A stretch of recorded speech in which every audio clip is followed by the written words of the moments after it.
Most of us think that when we get something, we'll be happy. But true happiness is when you give. The very purpose of life is to share the goodness with everybody around. And that's what Sangachatam means. Let's walk together.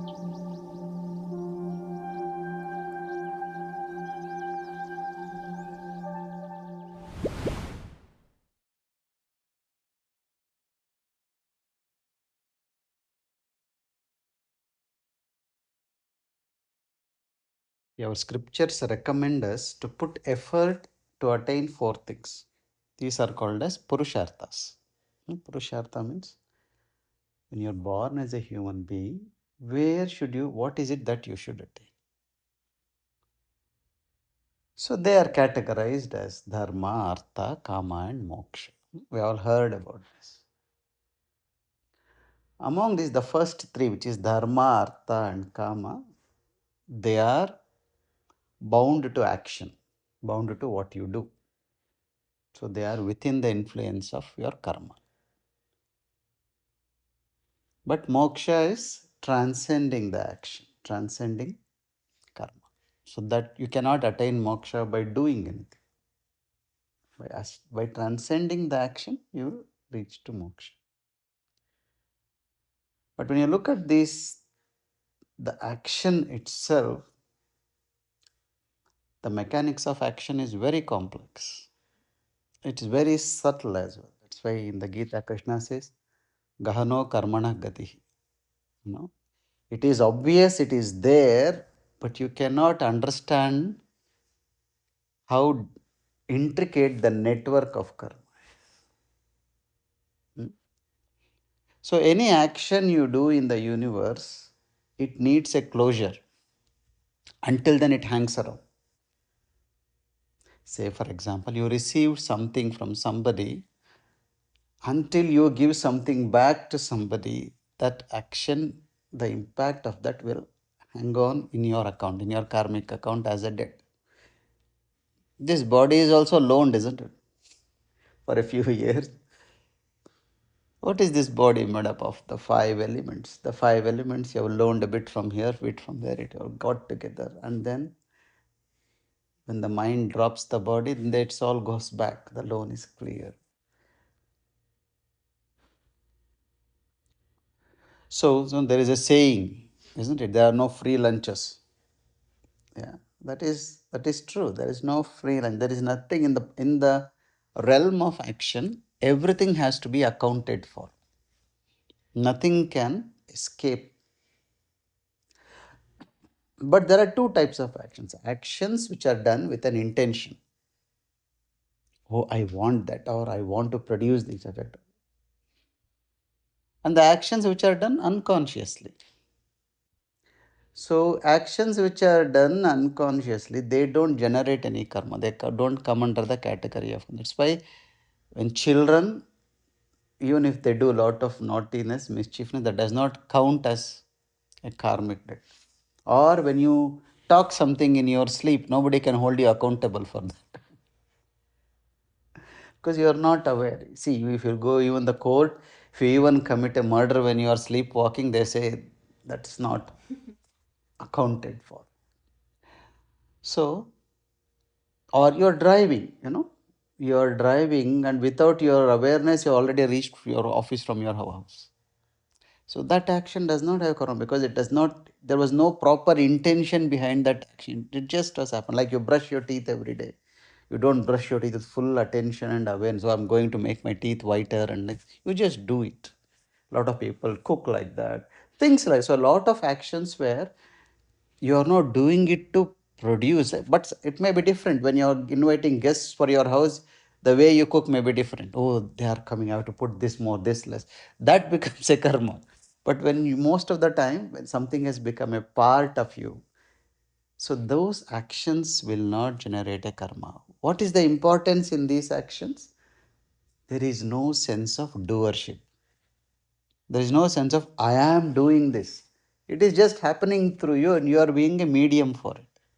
The moment the doership comes, karma kicks in. That's why they say for an enlightened, karma does not seek because he has got no doership. The enlightened does not do saying that I am doing this. Just sees as a witness for all that is. So when you meditate more and more, when you go deeper into knowledge, when you are able to appreciate your own witness and then position yourself there, even if you do any action, the Gita Krishna says, as a witness, even if you kill somebody, you are not responsible. So when you are when you identify, this is called deha abhimana. When you identify yourself as this body or the mind and do things, then karma affects you. When you see yourself as the self, as the witness behind this body and the mind, then it will not affect you. So this is one level of living where you go much deeper into meditation. You meditate regularly. You practice being a witness. You know, this is a being a witness is a practice. That's the first step in your spiritual transformation. What is it? You don't have to change yourself. You just observe yourself. That's all. Oh, this thought is coming again and again in my mind. I am being disturbed by this emotion or by thinking about this situation. You don't have to judge it, do anything. You just sit and observe. The moment you start observing the patterns that are happening within you, then that unconsciousness flips on into awareness. All that you're doing very impulsively, it becomes aware. Just like when you're dreaming, you become aware, the dream stops. When you wake up, the dream stops, you see. So most people are like sleepwalkers, dream walkers. They are just doing, not knowing what they are doing. Just it's all happening. The moment to give a pause and take a step back and be, oh, what am I doing? What is happening? What is pushing me to do like this? You don't have to change what you are doing. You just have to become aware of what are the processes in the background that are pushing you towards saying something, doing something, going somewhere. That will be your first step in transcending action. But if you are still within the realm of action, you need to recognize and realize that anything you receive, you have to give back. Anything you give will also come back in the other in another way. Huh? Good or bad does not matter. So the nature exists and does not differentiate. So what you throw into the universe will bounce it back to you. So in your action, there are two aspects again. One is called as Nishkama Karma, that is called Seva. In Seva, you just do as an expression of your love. Like, for example, last week, the doctor brought some nice fresh farm dates. Okay. So he didn't bring the set of, I give it, everybody will get this much karma, good punya or something. He just brought it. He found something very nice. He said, okay, I'm going to Kriya anyway, everybody can enjoy. He brought it and gave it. Okay. So this is an action not wanting to produce a result, but just a part of your nature. You brought it. Okay, to share something nice. It's a good, and you brought it. But there is an Upanishad called Aishwarya Upanishad. Have you heard about it? How to become rich? There is an Upanishad. It's called Aishwarya Upanishad. There they say, whatever you want in the world, whatever you want in your life, first start giving it away to the world. And it goes to the extreme of saying, if you want more wealth, give away all your wealth. That is where it starts. It says, you want money, give away all your money. And you will see that as you start giving it away, as you start that intention of giving it away, if it is sincere, suddenly money starts pouring in. Anything for you want to be respected, start respecting everybody. You want to love people to love you, you start loving people. You want people to be nice and polite to you, you start being nice and polite. So you start throwing into the world what you actually want. So this is not nishkama karma. This is a targeted action, but it works as well. It will work because it follows the rule of cause and effect of karma. Okay, so there is nothing wrong in it. There is nothing wrong in wanting prosperity, in wanting luxury, in wanting success, but you need to make sure you give it to the world. You want to be successful, you try to help somebody to become successful. Yeah, and then Another term is called aparigraha. Aparigraha means not receiving anything. Only when I receive, I have to give, right? What if I don't receive it? You can't say you can't receive anything and everything. Even without you asking, the sun is shining, the air is moving around. All those things are happening, but where possible. And you see this in many of the sannyasis they do. They usually not receiving is not being in touch as well. Not receiving communication, not receiving gossip also is not receiving. Just being isolated. So this is also called minimalist living. I need only this much in life. Whatever I don't need, I will not receive. Because then I will not fall into the trap of having to give back. That will not become a burden. Because the technical definition of moksha is freedom from karma. So this is one way of not accumulating more karma, is not receiving. That is one stage. The second stage, I am not receiving, but I am very generously giving. So whatever you might have received before, you are clearing it off. All your loans you are clearing off, but you are not taking any new loans. That is aparigraha and being generous. So these are all the qualities of a sannyasi that describe. A sannyasi is content on small things. He does not receive anything, but gives away, stands up for the world and gives away more. Yeah. So these are the intricacies of the action within the realm of action. And then the last thing is living in a dharmic way. Means what? Live with a pure heart. Live with good intention. You don't want anybody to hurt you. You say, I'm not going to hurt anybody. Willingly. I mean, without you knowing, you walk, some ants may be crushed under your feet. That is different. Knowing very well that whatever I'm going to say, I'm going to do is going to hurt somebody, withholding from that, being aware and alert to what you say, what you do. These things will also help you to manage your karma. So once you learn how to manage your karma, then the next step would be to transcend the action, transcend income. That is growing in a witness. Until you start growing in a witness, you can do both simultaneously. You don't have to wait for one and not for the other. So these are the things you need to realize, that there are no free lunches. You always have to pay for what you have received. And you see, when interactions are, I don't know whether you remember this, I remember very recently, up until the last 25 years, in our side, when weddings used to happen, during the reception, there used to be two people who would go in the reception crowd. One person would be having the collection bowl, the other person would be having a book. Okay, you remember this? It's happened. So somebody will say, okay, this is my gift for the bride. So this person will ask, who are you? What is your name? Who is your father? Which village you are come from? This is very common. Maybe they happen even in villages even now. So he will say, so this person, so and so, son of so and so from this village, is now donating 51 rupees to the bride. They will announce it there, and he will write down in the book. So in my house, even now, those books are. My brother has kept those books of his wedding and my sister's wedding. And so the idea is, these people have come to a wedding in our house or an event, and they have gifted us this. If when they come and invite you for any event, then you see they came, they have given, then the idea is we have to give more than what they give. Not as an ego thing, but you have closed the karmic loop. We received from them, now we are closing the loop. It was part of the tradition. Now it's all gone away, but this was very common. Yeah, you go to a restaurant, you like something very nice, you eat, and then you pay the bill, then you close the karma there. You go to a satsang, somebody sings very well, you feel so happy, you're not given back anything there, you see. So that you carry as a debt.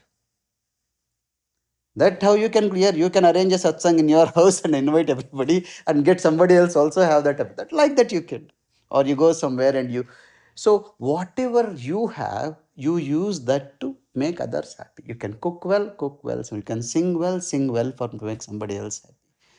You are a problem solver. So you are able, got contacts, you can help somebody going through a particular situation. You do. And the another thing, the one last thing they do is receive from those who are troubled. This is interesting. This is both ways. So in a karmic interaction, it is two way. It is I help you means I take some of your punya. I hurt you, I take some of your papa comes to you. Okay. So if somebody is going through a very difficult stage in their life, you go and ask them to serve you or get served by them. Receive from them so that they get some punya from you. So that all the the experiences we have is like this. You do something good, it brings you punya. Punya leads to sukha. You do something not so good, it leads to demerit or papa. Papa leads to dukkha. The whole concept of sukha and dukkha is based on punya and papa. If you are going through dukkha, then you have to accumulate more punya so that you can go through it easily. So what the wise people do when they see people going through a difficult phase, they say you come and do some seva or help out, do this, do that. And that is from the other side also. When you are going through a difficult time, the tendency is to shut out from everybody. Just close your and don't talk to anybody, don't meet him. But that is the time you need to go out in the world and see, is there somebody who is having a more difficult time than me? How can I help that person? That attitude, that attitude itself will start changing the situation in which you are. You see what I'm saying? So there are so many different aspects here. Do you notice? Yeah? First, live minimalist. Reduce your needs. Two, whenever possible, don't receive. Aparigraha. Whenever possible, give. Give what is needed to whom it is needed. Receive from those who are going through a difficult situation so that they can take some of your punya and they can help come up a little bit. Hmm? So these are all the different ways of handling karma, of handling the actions. And then whatever you want in life, start by giving it away. And by giving it away, that starts increasing in your life. When you are doing your spiritual practices, you get this ability to burn karma. A common understanding is what you are experiencing in this lifetime is the effect of what you did in the previous life. Okay. Now, so that can explain things like how some crazy person can become a president of America.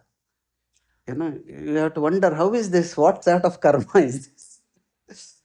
So that explains that maybe in his last lifetime might have done something really good. Now he may not be aware of that. So that's one generic way of telling is how you can explain people whom you think are not so good, how come they are enjoying success, how come they are enjoying prosperity, and how come people are so good are suffering, are going through trouble and all those things.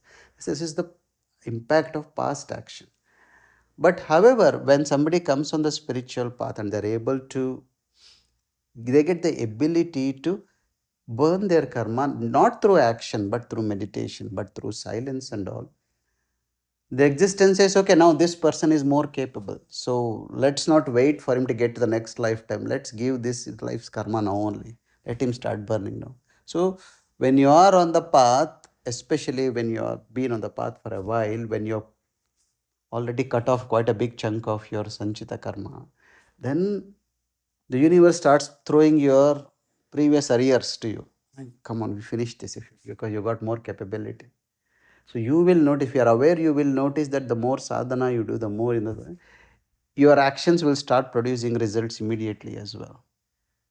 So that means just get them all cleared now. Like what I was telling about the tradition in the wedding. The first opportunity you give them back what you received. Sort of a thing. What you have taken, you give back. What you have given back, you take it. So what is this is all leading is to, once again we will refer to Gita, where Krishna says, this is the most precious knowledge I am giving to you, Arjuna. So you need to digest it and then you need to give it to others who are not here. See, if you cannot teach it to others. He says, at least you study it. And if you think you cannot study it, at least serve those who are studying and teaching it.